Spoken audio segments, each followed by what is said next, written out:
Cross Question with Iain Dale. Hello, it's the first cross question of 2023. A very warm welcome. We'd love to hear from you on 0345 6060 973 if you have a burning question that you'd like to put to our panel. There are lots of things in the news. Often at New Year's, it's not a really great news period.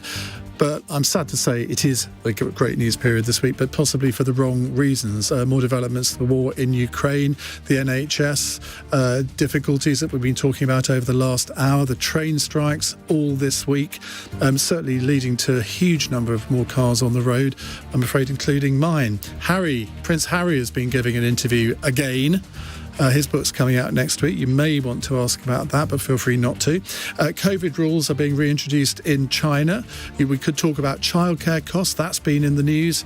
And also there's politicians fearing for their own safety. Some of them are actually wearing stab vests. I mean, what does it come to when politicians feel they have to wear stab vests? And of course, the ongoing protests in Iran. Just some of the questions you might like to put to our panel. Siân Berry is to my left. She's the former co-leader of the Green Party of England and Wales and a current London Assembly member. Emma Best, to my right, is a Conservative member of the London Assembly. Ali Miraj is broadcaster and journalist. And Benjamin Butterworth, journalist and commentator. So they're here to answer your calls. 0345 6060 973. Don't forget to watch us on Global Player as well. I know a lot of you derive huge pleasure from watching us just as well as listening. Call 0345 6060 973. Tweet at LBC. Text 84850. Cross Question with Iain Dale. This is LBC. And our first question comes from Stephen in East Grinstead, which is where I think I've eaten the most expensive meal of my life, at Gravetye Manor. I couldn't believe the bill for that one. Stephen, I don't know if you've been there, but what's your question? Good evening to everyone. Should MPs return to Parliament this week to discuss the NHS crisis? Well, that's been called for by Daisy Cooper, the Liberal Democrats Deputy Leader and Health Spokesperson. Ali Miraj, should Parliament be recalled a few days early?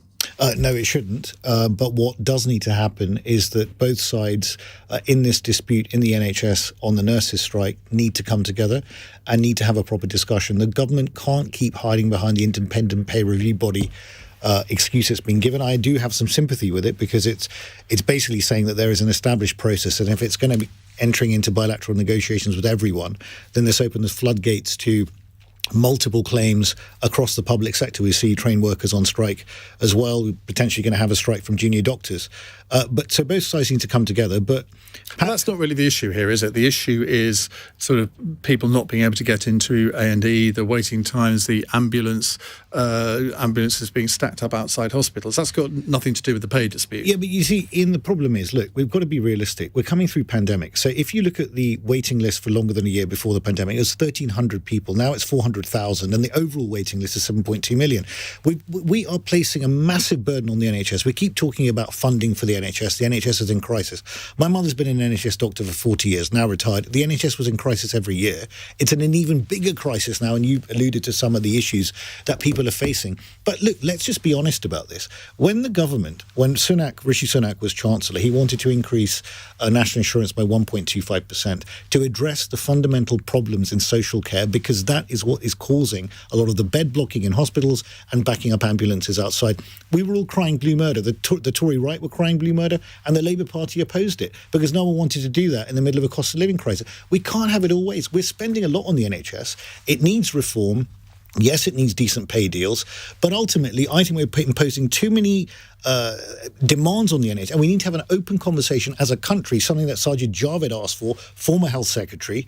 We need to have an open debate about what kind of NHS we want and how it's going to be funded. Yeah. And we've been having that debate for the last 20 years. I remember Anne Widdecombe in 2000 when she was Shadow Health Secretary said, we have to have this debate. 22 years on, we've been having the debate for 22 years and very little has changed. Siân Berry.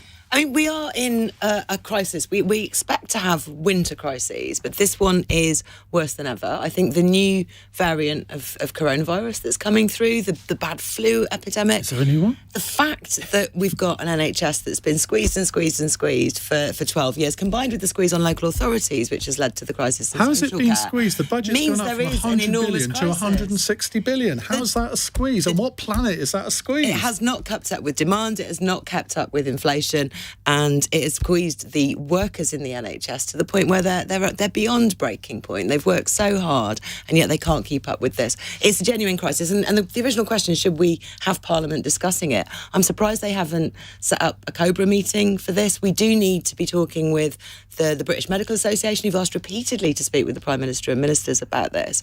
But if we were to have a debate in Parliament, all of these issues could be discussed, and that's the benefit of having a debate, is you might come to some sort of consensus around raising taxes. But the reason people didn't want national insurance to be raised is because it's an unfair way of raising that money. We should have been doing it through taxes on higher earners, not on people who pay national insurance, which does tail off as you get richer. So it's a debate we ought to be having. This is what Parliament is for. Why not? OK. What difference would it make, Emma Best, to debate it tomorrow rather than Monday? I think it'd be absolutely the wrong thing to do. And thank you, Stephen, for the question. But I don't think that's really the honest answer. Bringing Parliament back a few days early is not the answer to a global crisis in health, which we are experiencing in this country. And I do have to challenge that. I don't think the NHS has been squeezed. As you pointed out, the funding has been up. Staffing is also well up from 2010. That isn't a squeeze. I think we are right there. Well, the number of doctors has actually reduced over the last few years, hasn't it? I mean, Jeremy Hunt said there should be 5,000 extra, but there are actually fewer doctors in the NHS now than there fewer was. beds than since 2019, it's over 30,000 doctors that we have. Extra? Where's that figure come from? I believe that's the figure that's come from the government, the NHS. I'll get my little stats. Elves to research that figure, but we'll I don't see if I'm think right you're or right wrong. on Okay, and we've got a plan for over 30,000 again clinicians in the next year. So there is going to be this resource, and we all know that there was going to be this really terrible winter off the back of lockdown, off the back of the pandemic, and there. So why haven't they planned for it? So I believe there was a plan, but we cannot turn away from the fact that there was going to be this crisis, and that doesn't make it easier to deal with. That doesn't make that an acceptable answer. The pandemic, you could make an argument, say, well, a pandemic is a once in 100 years event. You can't possibly plan for that, although there were plans which were abandoned. But we know every year there's a winter crisis. So why is it consistently every single year it happens and people say, oh, woe is me, but we didn't plan for it? So I think one of the biggest issues, and this especially we see this in winter, is that we have the blocking of patients that are fit for release. I think it's about 66% of patients should be in hospital and the rest are in beds, but they should be released. And that's why the government have made that plan this year to have that £500 million to aid in getting people released. And I understand that, and I think that's something that needs to come forth in the recovery plan in the next 2 weeks. But to go back to the original question, I don't think Parliament coming back a few days early is going to address that. Okay. And I think we have to be realistic when we look across at our European neighbours. This is something that everybody is experiencing. And yes, I take the point that we should have better plans for winter, and why is this always in winter? But this is an exceptional case. Benjamin Butterworth, should Parliament be recalled? I mean, I'd love to share Sian's optimism that if MPs sat, they might come to a useful answer. But, you know... At least they can bring some extra voices into the debate. At the moment, the government's really quite silent on this. But the truth is that, you know, the government clearly doesn't want to do anything serious about it, because if it was going to do that, it would have happened prior to the crisis point. And I think you've got serious structural issues here, which are that, you know, when nurses are going on strike because they can't get sufficient pay, you know, they're paid less than they were compared to real living standards than in 2007.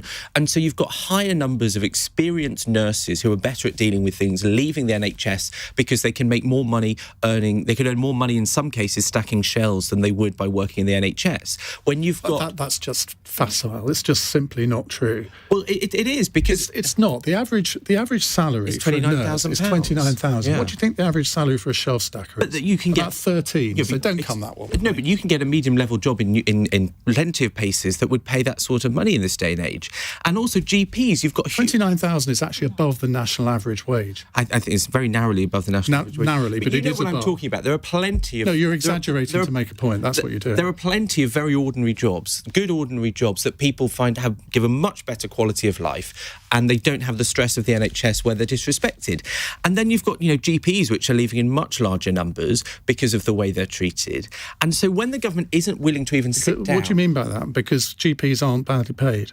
No, but GPs are badly treated and they're overworked. How? Well, we know that a lot of GPs talk about having a workload they can't deal with. They feel disrespected by the government, who seems not to... Their workload is far less than it was before the contracts that Tony Blair's government negotiated with them. But a lot of GPs will tell you that they feel demonised by the way things are going. And also they get lots of... hurty-wokey feelings. You really think that that's why they're leaving? Because... I mean, seriously. I think actually, Ian, exactly that attitude is why they're leaving. Because you have a lot of people who've worked incredibly hard, who have people in all who sorts have of choices sectors about their career, hard. and they're not leaving the NHS. They work beyond what they're contracted to do. Why should GPs be any different to anybody else? Well, you know what, you can sit and sort of patronise them, but actually the fact is they are leaving in remarkable numbers or planning to leave. And so we clearly have serious problems that the NHS is being poorly structured and poorly funded. And so when you've got that situation, I don't think it helps to go and speak to them in that way. Ian, the core point here is right. There is a crisis in recruitment and retention within the NHS. When I went to talk to the nurses on the picket line, they were at pains to say this isn't necessarily about their own need to have more money. It's their concern that people are not coming into the profession, they're not staying in the profession because the working conditions don't match with the wages. The fact that you have to do all this work for so little money doesn't retain people. And they're really concerned about that. That is genuinely happening. Siân, look, it's not that we're not spending money on the NHS. I mean, Boris Johnson signed up to a 4-year funding deal and gave the NHS what it wanted. Now, admittedly, there was a pandemic which has caused huge stress in the system, which was unforeseen. But it's not fair to say that we're not spending money on the NHS. If you look at the OECD figures, we are in the middle of the pack on this. We're ahead of a number of European countries, admittedly not some of them like France and Germany that spend more. But look, on the nurses, for example, 19%. I understand that nurses want a pay rise. Real wages have been falling for a decade. I get it fully, and I support them in a pay rise. But 19% from Pat Cullen and saying that Steve Barclay doesn't want to meet because it's a profession that's dominated by women is just not a serious basis for negotiation, is it? Come on, it's undermining it, and also they're not helping their case by rejecting the 7.5% pay deal that was offered in Scotland.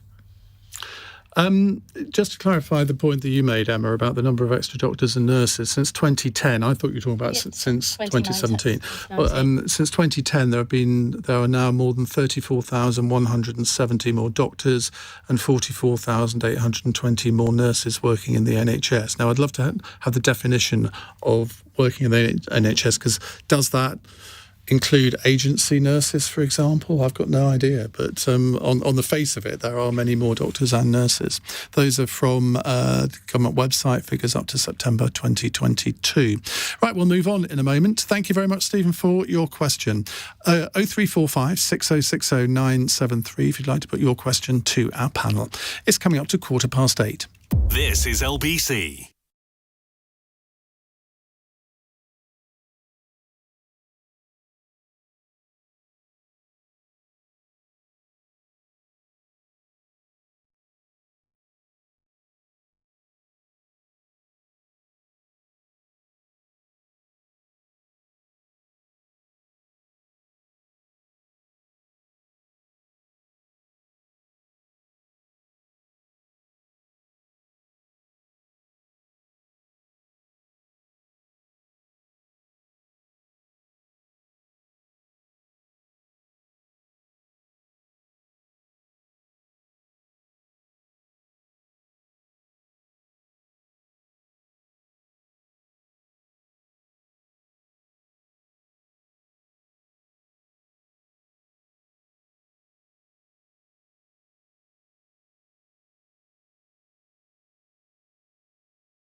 Cross Question with Iain Dale on LBC. 16 minutes past 8 on LBC. Siân Berry, former co-leader of the Green Party, is with us. Emma, are you missing the job? No. Have a nicer I'm life. enjoying focusing on the London Assembly, which is a place where you can genuinely get a lot done, have an influence on the mayor. Can you Emma best? You can, and you can do a lot of good cross-party work. So it's actually great to work with Siân in the Assembly, and we have a good time most of the time. And sometimes she challenges the mayor with us, sometimes they don't. Ali Miraj is here, broadcaster and journalist. Now, Ali, you made your presenting debut on LBC over Christmas. You're doing the overnight slot, which I always think is the toughest gig in radio in many ways, particularly on speech radio, because you are reliant on people being awake. And you don't actually want to send them to sleep, do you? Well, no, and thankfully there were some very charitable callers that called in, because I think they were probably feeling sorry for me at the time. But no, I was perfectly prepared for that 1 to 4 slot, 1 to 4 in the morning, Ian, because all those years of DJing. Yeah. So, perfect time. It was just about getting into my stride. But look, as you know, having done this job for many years to great aplomb, the real stars of these shows are the callers. And we had some great There are hit records. They absolutely. I mean, really interesting. And in fact, I had a good debate with a few of them who were saying, look, Ali, come from a completely different side of the political spectrum to you, but, and they were having a proper discussion and a proper debate. That's what you want on LBC. And I thoroughly enjoyed it. It was a great opportunity. Well, let's hope you're back soon. Thanks a lot. Benjamin Butterworth, what are you up to now?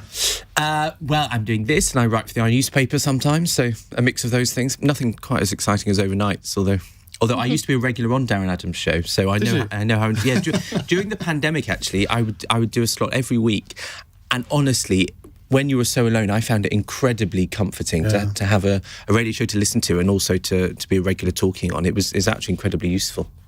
Right, let's move on to our next question. It's from Jake in Orpington. Jake, I think you're going to get 1 or 2 members of our panel a bit riled with this one. What would you like to ask? I would like to ask, with the alliance of trying to get Boris Johnson back into power to be the next Prime Minister, is that acceptable to our government with what's been done in the past? And that's probably not how I was asked to ask the question, but it possibly can't happen, but I just think... Why and how are they trying to get him back? That's what I'm slightly mystified about. I've heard all today over LBC, BBC News, that people are vying to get Boris Johnson back into power, take over Richie Sunak, face the next general election. But I just can't believe that that's possibly going to happen, because of what he's done before, for what he stands for, which is, for me, dishonesty, deceit, manipulation, lying to the Queen, proroguing Parliament, owing, the best. The best of Boris for 2021. But I just can't believe that this is on the headlines that have been. Well, I think it's as a result of an organisation which I profess to have never heard of before, called the Conservative Democratic Organisation.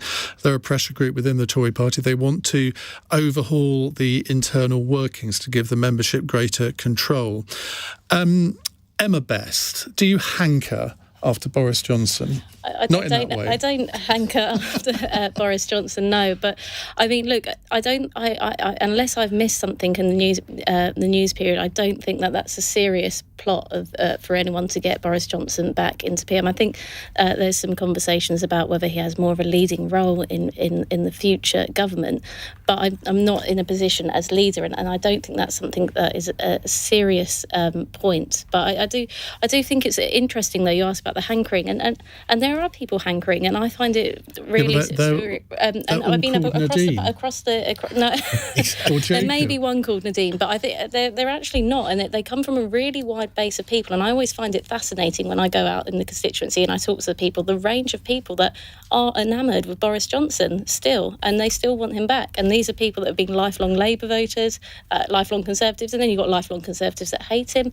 So there are people that really want to see him back in the political world. And of course, as Jake's just said, it's clearly a divisive topic, but there are people hankering for him back, but I don't think that's a serious proposition. But Benjamin, isn't this just normal politics, in that when Margaret Thatcher left office, there were people like me hankering after her coming back? I mean, it's the same phenomenon, isn't it? Yeah, I mean, I think, to quote Taylor Swift, they're never ever going to get back together.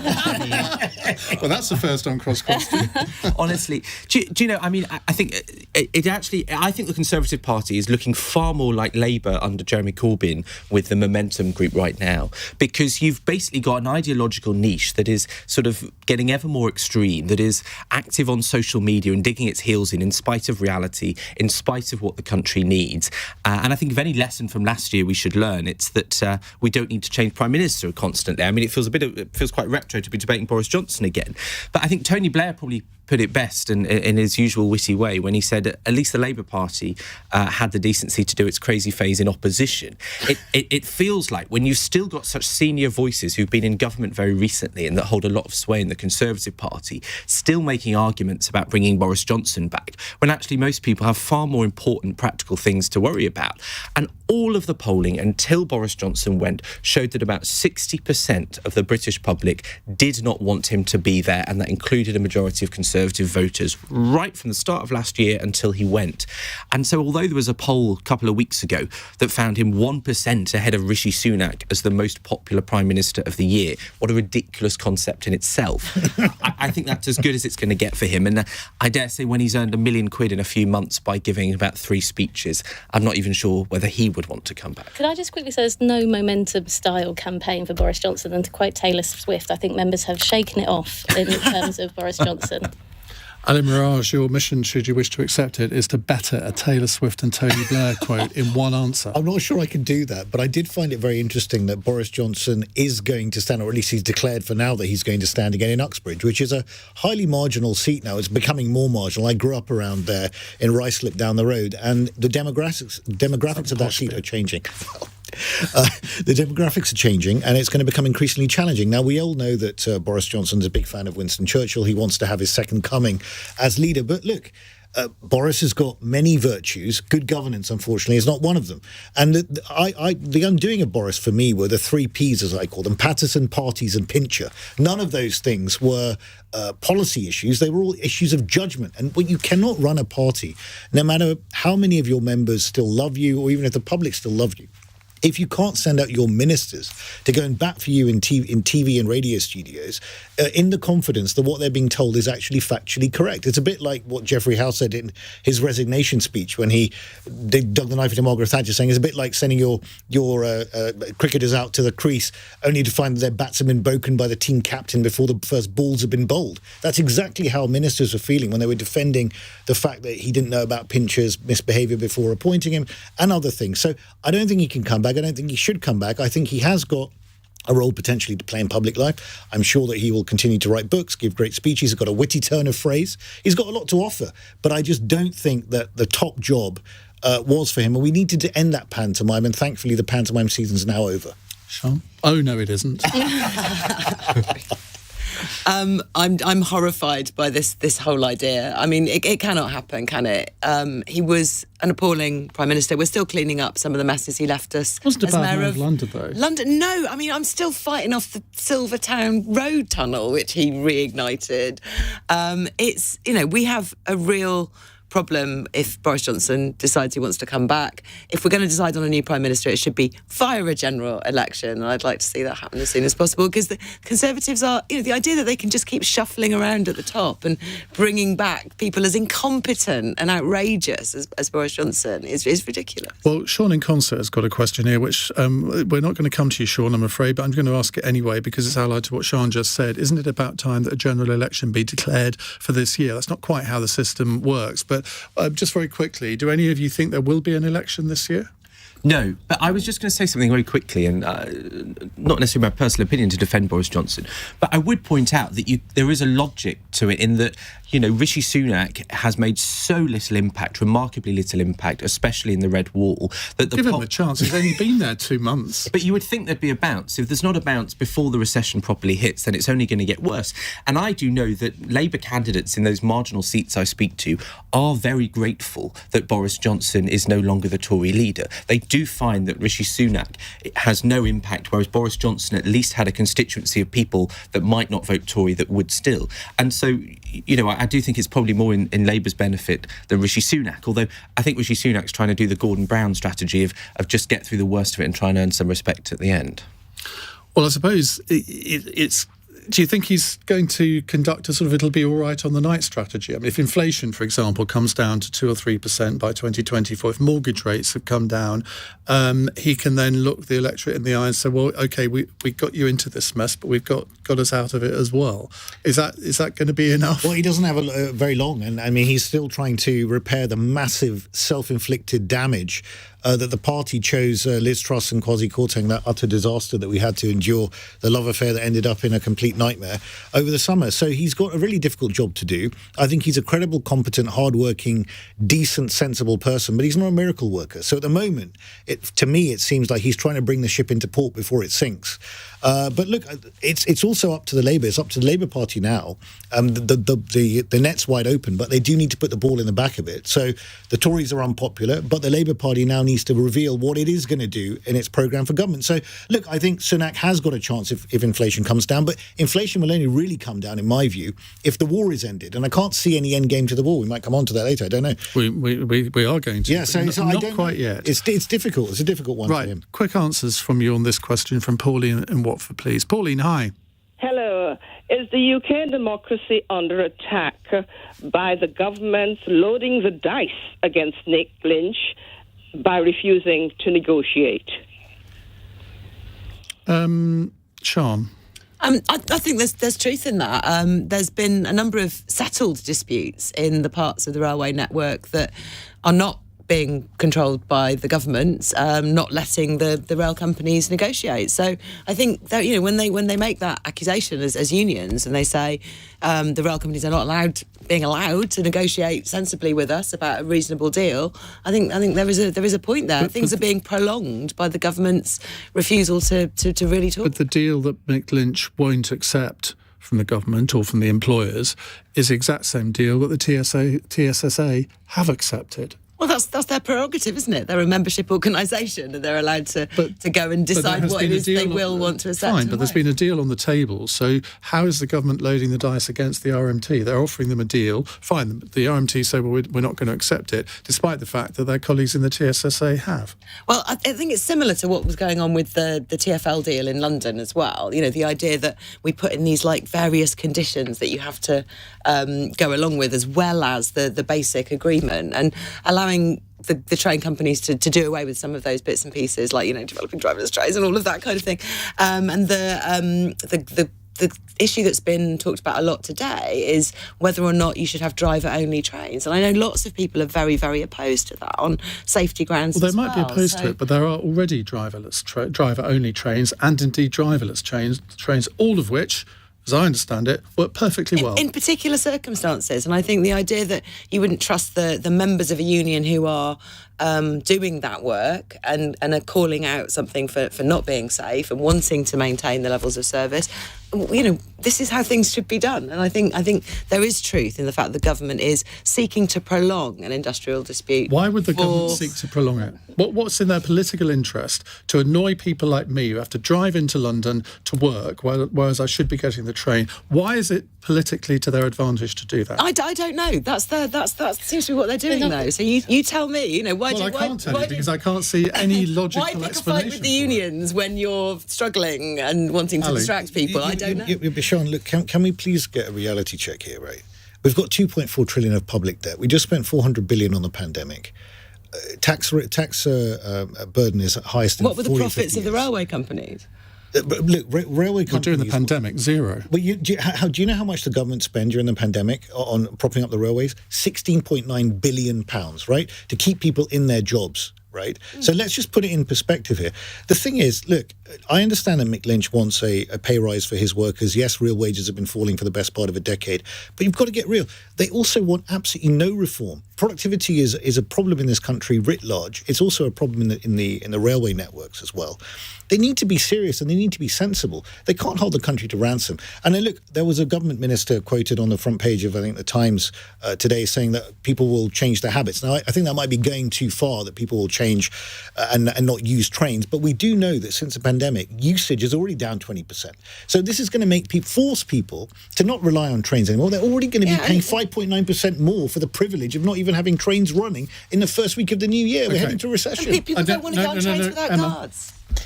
I think just that comment about the government seeking to extend this strike, I think of course they're not, and that they're looking for a resolve. And as you mentioned, Ian, unions have already agreed to the deal. So the idea that there hasn't been any negotiation, that unions are being locked out of discussions, is just absurd. That's not happening. And as much as I disagree with a lot of what Mick Lynch says, you cannot deny that what he's done has been, he's got out there and it's quite admirable how he's put forth the case of the union. And I think to suggest that he's been locked out is not right. And I think much of what Ali said is correct. We obviously can't afford to continue with the railways. They do need extreme reform if they're going to continue to serve the public. We just have to face up to that fact of reality. It's just not going to work. We want to extend railways. I know, Siân, yourself, you're so keen for active travel. You cannot extend the railways. You cannot improve the railways if you continue with things as they are today. It needs massive reform, and it needs to happen. I mean, I think we just have a government that's trying to make political capital out of rows rather than solving the problem. I regularly travel between Manchester, where I'm from originally, and London, and that's the Avanti. You lost the accent. Well, I'm from Cheshire, to be precise. Oh, put the posh bit, right. Yeah, but I regularly travel on that route, and Avanti West Coast, which operates... Oh, don't get me started. ...is contracted to do 3 trains an hour and has only been doing 1 train an hour for at least 6 months. And the government extended the contract. In fact, Avanti got bonuses. Now, that is quite incredible. And not only is that causing serious damage to a lot of places along the West Coast main line in terms of the economic damages that it can have because of a private firm that's being propped up by the government, but also on several occasions, it has been undeniably dangerous. When I went back on the August bank holiday weekend and at Christmas, it was so incredibly busy because of the lack of train services that people were wedged in every corner imaginable. Esther McVeigh, the Tory MP for Tatton, said just that.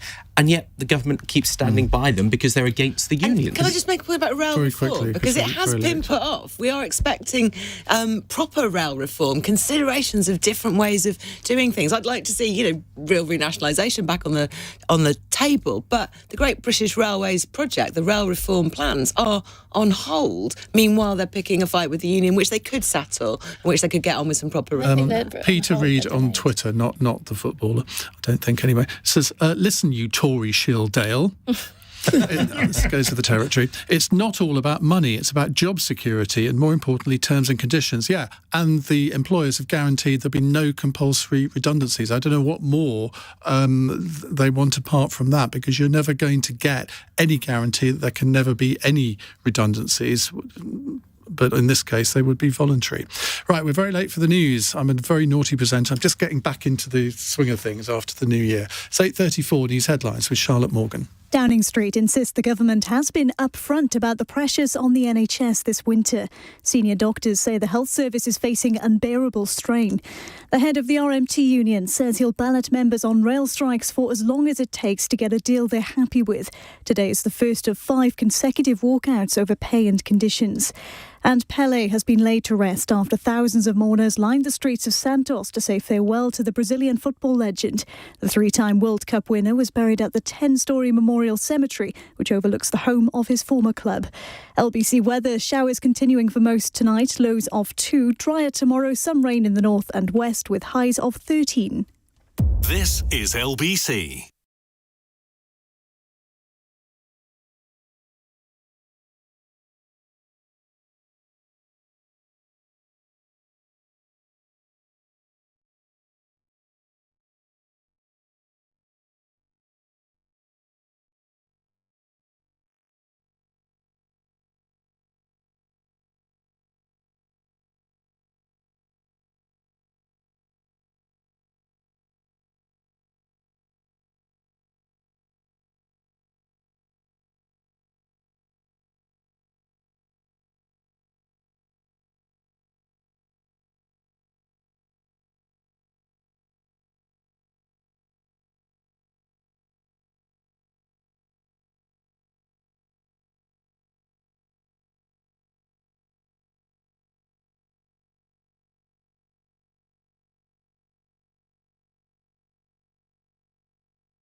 Cross Question with Iain Dale on LBC. Call 0345 6060 973.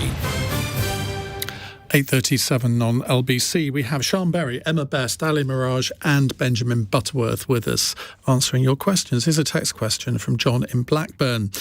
He says, what is it going to take to defeat Vladimir Putin? Benjamin.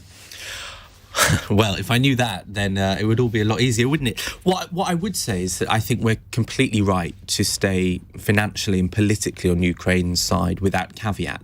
And the suggestions that there should be some kind of deal that means that Putin can claim a victory by taking some of this attempted annexed land, I think would be completely morally wrong. You know, anybody that takes that argument, I would say to them, which bit of the United Kingdom would you hand over to Vladimir Putin if Russia tried to invade us? I think that would be giving in to bullies, and so I don't think there's a way forward through that. I stopped myself from saying something which I would have regretted. Which was, the bit you don't like. Yeah, there's a way to lose a listeners in a part of the country. But, you know, I think we should take Joe Biden's lead on this, which has been to be squarely and strongly behind a sentence Ukraine. You don't hear very often. Well, I mean, I think Joe Biden's an exceptional leader, and I think Keir Starmer's quite like him, but that's a whole other question. But yeah, I don't think that there's a compromise that can be made by a man who has shown at every level since he came into power that he is a bully, that he does not follow rules, he makes no compromise of any type to anyone else, and I think you have to stand completely firm against somebody like that. Do you think the strategy of the West needs to change in the coming year? Because, I mean, if you look, for example, Guy Verhofstadt, I don't know if you saw this on Twitter yesterday, he tweeted a graphic of the amount of trade that every EU country is still doing with Russia, and most countries, it's expanded over the last 12 months. Now, that's clearly because the cost of energy has gone up, so I suppose it wasn't quite as surprising as I first thought it would be, although some countries have reduced, Denmark, for example, being one, Finland another. But do you think something needs to change on the sanctions front? Do you think that there needs to be more military hardware provided? I mean, I think that there keeps being a debate about more sanctions and also the price of gas that the EU tried to agree and what the appropriate level of that is to try and damage Russia, because that's obviously the vast majority of the economic engagement. So I think those probably make more sense. But what I would say is that clearly sanctions aren't going to stop Putin, because if they were, he probably would have thought twice by now, and there's no chance of him thinking twice until I think it becomes so utterly miserable for him. So I think you know, the armoury and the support for the military is the best route to get through. And of course, I think Russia had its bloodiest day yet only a couple of days ago. You know, it is definitively losing, and so it would be farcical for this to be the time to start to question it. Ali Miraj. Well, I do think that Putin's invasion on February the 24th was unforgivable and beyond the pale. But, you know, the question is, what would it take to defeat Putin? The question I've got is, what does victory look like?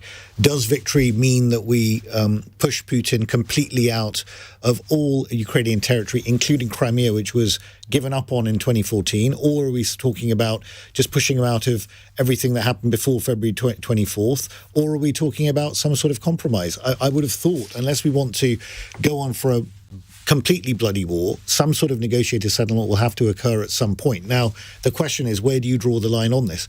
At the moment, Zelensky's arguing that he wants him out of every single part of Ukraine, including Crimea. That's a fair enough point. We will have to provide, if that's the case, we'll have to provide military equipment, ourselves, but also the US and allies. And Zelensky had a very good, successful visit to the US Congress in the last few weeks, appealing for more weaponry. He got the missile defense system, which is very good. But also, I think the framing of this war by governments, particularly our government here in the UK, has been woefully inadequate in the sense that we're paying for this in two ways. One is not only in military equipment, that's fine, we understand that, but also in rising energy costs. Now, I'm not saying we shouldn't do that. I think it's a virtuous thing to do. I think that it was unjustified, the invasion. However, this could go on for months, if not years. And are we prepared to actually, is the government prepared to keep borrowing on the financial markets to subsidise people's energy bills when we've got 2.4 trillion of public debt right now, rising interest costs, and 100 billion interest charge being that's made an argument for every giving year? it to Putin. Well, I'm just saying we should be transparent about the economic pain that is going to be caused by continuous. Do you think the government has been transparent? I don't think so. Not enough. Certainly not at the beginning, and that may be because genuinely they didn't think it would last this long, and they thought that Putin would be pushed out and a few sanctions would basically win the war. Putin's hardy. He's got nowhere to go. He's miscalculated terribly. He thought he'd be going on to Kiev within weeks. It's completely failed. But yeah, I do think the framing needs to be better, and I also think that NATO did expand eastwards, and this is not to be an apologist for Putin, quite far from it. But if the Russians had mounted a defensive alliance with Mexico on the US border, the US would not be too happy about it. So let's be honest about this. The last time these countries came together was in 1963. Oh my God. Cuban Missile Crisis. Come on. So I can't believe I'm hearing this utter crap from you. No, look. The thing is, Ian, on this, right, this is not to say that what Putin did was wrong. Absolutely not. It's indefensible, and I've said that. But if you go back to the assurances that were given to Yeltsin and to Gorbachev, and there's dispute around it, right? So it sounded like George Galloway. No, but academics have looked at it, right? So there was a dispute around it. Apparently, there were assurances given, even if not in writing, right? So the point is, all I'm saying is that NATO should have also been careful about its eastward expansion and been sensible about the effects that would cause. Name me a single NATO country that hasn't voluntarily joined NATO.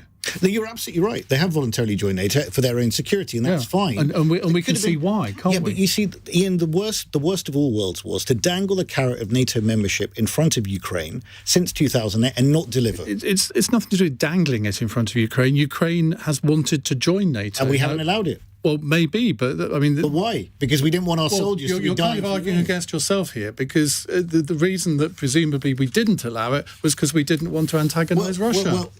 But perhaps, right, but we're in the worst of all worlds now, right? So all I'm saying is that whilst one can say that what Putin has done is completely unforgivable, and I do, it's wrong, he should be pushed back, of course, but we need to decide what that means, what does victory look like, and I also think NATO should have been more careful in moving eastwards.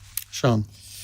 I have to say I agree with you on this, Ian. That's put out the flags. It makes me really uncomfortable to hear that. There's absolutely no excuse. It's funny because I could actually sense your discomfort there. Really, genuinely. And we're here. I'm not one to ask about military tactics. The question's well put, I think, and it says, how do we defeat Putin? And I think, when we're looking at imposing sanctions and doing things like that, our goal has to be to try to improve the conditions within Russia for a better government there, because, just you can't equate Putin with the Russian people either.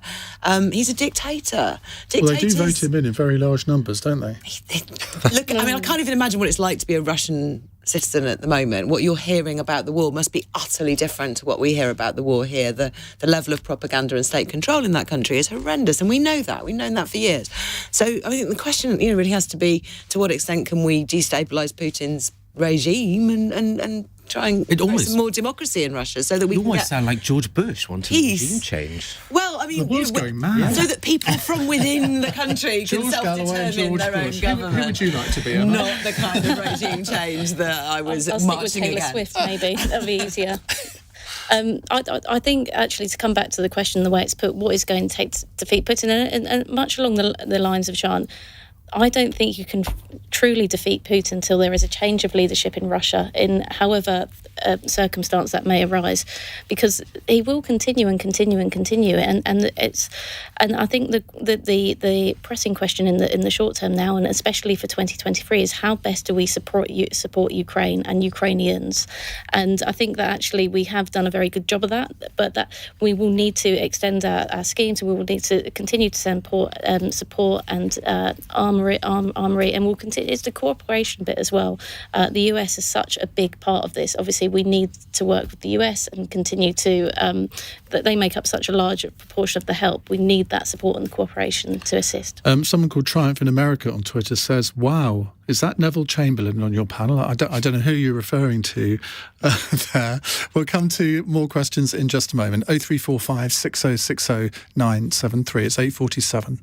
LBC. Nick Ferrari at breakfast. Passengers facing fresh travel disruption all of this week if you'll allow for strikes by various unions. Transport Secretary Mark Harper, have you given any ground at all? When I took this job, I made sure that I met the trade union leaders, changed the tone of the conversation. I made sure there was a new and improved pay offer. 2 of the trade unions involved have accepted that pay offer. General Secretary of the RMT, Mick Lynch, how confident are you that the public are on your side? The travelling public supports us when we're back at work. They're sick and tired of the way the railway's working as well. But there are millions of workers out there that are looking to the RMT and other unions to get some results from this dispute that gives them some hope.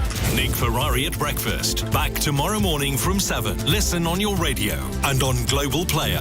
LBC.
Okay. Cross Question with Iain Dale on LBC. Text 84850. We are with Siân Berry, Emma Best, Ali Miraj and Benjamin Butterworth. Let's go to our next caller. It's Marilyn in Teddington. Hello, Marilyn. Hi, hello. I'd just like to know what the panel think about Sadiq Khan's proposed extension of the ULEZ zone out to the M25 and the adverse impact it's going to have on so many people's lives. ULEZ, for the uninitiated outside London, is the ultra-low emission zone. It's been really controversial, this. Siân Berry, do you support it? I do, yes. And we had a very long, a series of debates within the Assembly about this. It was actually the Assembly's job to kind of ratify the Mayor's decision, and we could have potentially caused it some problems. And it is so necessary. The fact that he introduced the original ultra-low emission zone, which just makes the very oldest and diesel vehicles not be able to enter London without paying a charge. He put it only to the North and South Circular, which created this dividing line, and it didn't include the North and South Circular, so those roads were as busy as ever. It created this dividing line between outer and inner London. Plenty of places in outer London were still going way over the legal limits, the healthy limits for air pollution. It absolutely needed to be London-wide. Now, as as a Green, I've been calling for a smarter, fairer per mile road charging system to be introduced for some time, since I was standing for mayor in 2016. If I'd have been mayor in 2016, we'd have had that fairer system by now. And the mayor is finally starting to develop something like that. But meanwhile, while we've got this system of in or out and one charge for the whole day, it does need to be the whole of London to be effective. Just explain for listeners outside London, and the majority of our listeners are now outside London, how will this work? Because there are other cities in the UK who are looking at doing this as well, aren't there? In a very similar way, yeah. So basically, if your car is, and I'm trying to get the age right, I think it's 14 years old if it's petrol car, and a bit less than that if it's a diesel car, because diesel cars have higher emissions of the things that actually cause health problems, nitrogen dioxide and particulates and things like that. Those vehicles cannot enter London without paying effectively a fine, and it's a daily charge that has to be paid. And I think it's £12.50. That's right, isn't it? And that will go up with inflation. And then you've got the congestion charge on top of that. And then if you want to come into the inner zone in London, there's a congestion charge, and that again, that's doubled. So it's fair to do that. It is absolutely fair to do that, as long as you're also providing a scrappage scheme, a scheme for people to change their vehicles from these very dirty vehicles. And there wasn't really enough in the previous scrappage scheme for the previous expansion. It did run out very, very quickly. There were too many conditions on it. And as an assembly, we sat and we looked at that, and we've made some recommendations which have been taken up. And we're just waiting for the new scrappage scheme, which is much bigger, to come forwards. We've improved the qualifications for disabled people, for example, so that it's based on their benefit levels, not just on whether or not they have a specially adapted car. That will make a real difference to the people who are disadvantaged by this. And the idea is that some people are disadvantaged, they are discouraged from driving into London, and they use the alternatives that are available. And it's also crucial that we invest in the alternatives too. All cars made from 2005 onwards, light vans from 2006, and HGVs and buses made from 2014 onwards are ULEZ exempt. Diesel cars from 2016, though, will be charged. I mean, that's only 6 years old, isn't it? Yeah, so for the diesel cars, it is a bit harsher. You can switch from a diesel car to a petrol car if you're talking about the second-hand market, but we still need to be giving people the ability to claim some grant to help. Well, I've just switched from an electric to a diesel. I'm a bad person. Why would you do that? I'll tell you afterwards. Okay. It's a long story. I'm dying to get in on this one, because I completely disagree with Siân, and I think she's so wrong here. The independent assessment of an expanded ULEZ is that it would have a negligible effect on air quality, yet we're going to spend £400 million on it. The Mayor wants to spend almost £400 million on doing this. What he's doing is penalising the poorest people in London, the smallest businesses, the smallest charities for driving. Those big polluters, those big companies, those that are driving flashy cars and making lots of miles around the city are not going to be affected by this. It's those with older petrol vehicles. Often these are the elderly. These are people that can't afford a new vehicle. They often make very short trips. That's why they haven't got a new vehicle. And they're the ones that are being tagged and charged for air pollution. And it makes absolutely no sense. There's so many better things that we could do with £400 million to actually improve Londoners, the air that we breathe in London. Several texts coming in arguing against you, saying, look, I care about the air that my children breathe. This will make the air better. And I absolutely care about the air that my children breathe as well, and I live very close to the A406. But this is not going to make the air better, and it's only going to penalise the poorest. It's going to have a very, very short-term effect, if any, because actually these vehicles are coming off the road. So what we should be doing is we should be investing in something that's going to last for a long, long time, and is actually going to help people with active travel, with getting the bus, with trains, with actually you could spend the entire £400 million on scrapping these vehicles off the road instead of paying for spending this money on cameras to charge the poorest people, the smallest businesses and the smallest charities. I went to a food bank in my area just before Christmas, and they were doing a presentation on their funding, and they actually had to have a slide for the damage that ULEZ is doing to them, and the way that they can't, they're going to, when this comes into the whole zone next year, they're going to be absolutely crippled by this. Well, they need the scrappage scheme. That's exactly the and we kind know of thing that, and we know the difficulties for people accessing it, and the Mayor himself has said that that what would be needed in the scrappage scheme, and his scrappage scheme doesn't match that amount. So we know that people are going to be left out of it again. Jim in Thurrock is not a happy man. He says, I was told to buy a diesel car by the government not a few years ago. That was Gordon Brown, I think. Instead of a scrappage scheme, how about giving us our money back? Then I'll happily hand my car over. Benjamin, go on.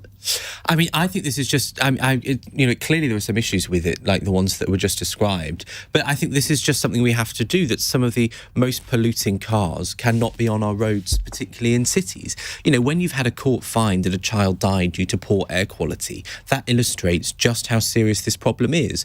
Now, I think there is a carrot and stick approach, which is that while you want to get people using cars far less, regardless of what car, when trains, as I mentioned earlier, are incredibly expensive. I think there's now a £2 bus ticket that's just been introduced in lots of part of the country. So buses, thankfully, are coming down. But public transport is seeing its prices inflate ever more. And so while it's not an option for parts of the country, certainly in cities like London, public transport should be more accessible. Isn't this just like the congestion charge? It's not a congestion charge. It's a tax. It's a money-making scheme for the Mayor of London. I mean, in the 12 years I've lived in London, I've seen it become far less cars on the road, as you must have. Really? Yeah, well, that's how it feels to me. And I think, especially compared to other major cities around the world, it's not as bad as some of them. And I think that, that's just an essential step that we have to take. We can't keep living like this. The climate crisis is real. I don't drive, no. I thought not. Can I just make the point again? I do walk a lot. Well, I had a diesel car, but it sort of got taken care of it for me because it got stolen. So, I mean, so then I bought a hybrid. Yeah, welcome to Sadiq Khan's London. Look, I've got a hybrid car. I hardly drive it. I drive it once a month to go to the countryside to breathe some fresh air. But we've already got a congestion charge. I do understand the issue about emissions. I do want to see emissions go down. I do think climate change is an issue more generally. So I'm all for all of this. And I walk and cycle a lot. So, right. I just think we should be careful. Final fun text question. Quick answers, please. This is from Annie in Dundee. Thor the Walrus's appearance in Scarborough led to the town's New Year's Eve fireworks being cancelled. Which other event would you like him to gate crash and get called off? Anything immediately come to mind? Conservative Party conference. I was about to say Labour Party conference, but maybe the Green Party conference then, if there's anyone there. Is there one? He'd be very welcome at Green Party conference, so we have no fireworks. I was thinking about Corbyn's appearance at Glastonbury, but that was a while ago, wasn't it? So, yeah, no, I can't think of anything right now. Benjamin? No, nothing strikes me, but I thought it was brilliant that they called it off to help the walrus. I'm struggling he looked to a bit like me after Christmas as well. Walrus. I was saying he looked a bit like me after Christmas as well, sort of beached there. I stood with Thor. I didn't think your fangs were as big, but anyway. Right, thank you all very much indeed. Benjamin Butterworth, Ali Miraj, Emma Best and Siân Berry.